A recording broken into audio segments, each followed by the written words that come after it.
ശബരിമല സ്വർണ്ണക്കൊള്ളയിൽ കടകംപള്ളി ഉൾപ്പെടെയുള്ള മന്ത്രിമാരുടെ പങ്ക് വെളിപ്പെടുത്തണമെന്നാവശ്യപ്പെട്ട് പത്തനംതിട്ടയിൽ യൂത്ത് കോൺഗ്രസ് പ്രതിഷേധം. വിജയലക്ഷ്മി ചേരുന്നു വിവരങ്ങളുമായി. വിജയലക്ഷ്മി, എങ്ങനെയാണ് യൂത്ത് കോൺഗ്രസിന്റെ പ്രതിഷേധം മുന്നോട്ട് പോകുന്നത്?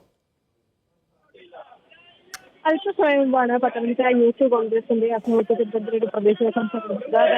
കടകംപള്ളി സുരേന്ദ്രൻ ഉൾപ്പെടെയുള്ള മന്ത്രിമാരുടെ പങ്ക് എത്രത്തോളം ഉണ്ട് എന്ന് കണ്ടെത്തണം, അതുമായി ബന്ധപ്പെട്ട കാര്യങ്ങൾ വെളിപ്പെടുത്തണം എന്ന് ആവശ്യപ്പെട്ടുകൊണ്ടാണ് ഇപ്പോൾ ഇത്തരത്തിൽ തിരൂർ ജില്ലയിലെ ഇത്തരത്തിലൊരു പ്രതിഷേധ പ്രകടനം നടത്തുന്നത്. പ്രതിഷേധത്തിലെത്തിയ സംഘം ഇപ്പോൾ ഗാന്ധി ചുറ്റിയിരിക്കുകയാണ്. ഫെഡറൽ ജംഗ്ഷൻ ഇപ്പോൾ ഏതാണ്ട് ഗതാഗതക്കുറിപ്പായി എത്തിയിട്ടുണ്ട്. പ്രത്യേകിച്ച് ഈ വലിയ വാഹനത്തിരക്കുള്ള സ്ഥലം, അതുപോലെ തന്നെ റോഡിൽ ചുറ്റിയിരിക്കുന്ന സ്ഥിതിയിലേക്ക് കാര്യങ്ങൾ കടക്കുന്നത് കൊണ്ട് തന്നെ ഇവിടെ ആകെ ഇപ്പോൾ വാഹനങ്ങൾ തടസ്സപ്പെട്ട് ഇരിക്കുന്ന ഒരു അവസ്ഥയാണ്. അതുപോലെ വലിയ തരത്തിലേക്ക് പോലീസ് സന്നാഹവും കാര്യങ്ങളുമുണ്ട്. പ്രവർത്തകരോട് മാറാനായി പോലീസ് ആവശ്യപ്പെട്ടു, പക്ഷേ പ്രവർത്തകർ അതിന് തയ്യാറാകുന്നില്ല. മാത്രവുമല്ല, ഇവിടുത്തെ ട്രാഫിക് ബാരിക്കേഡുകൾ ഉൾപ്പെടെ മറിച്ചിടുന്ന ഒരു സ്ഥിതിയിലേക്ക് കൂടി കാര്യങ്ങൾ കടന്നിരിക്കുകയാണ്.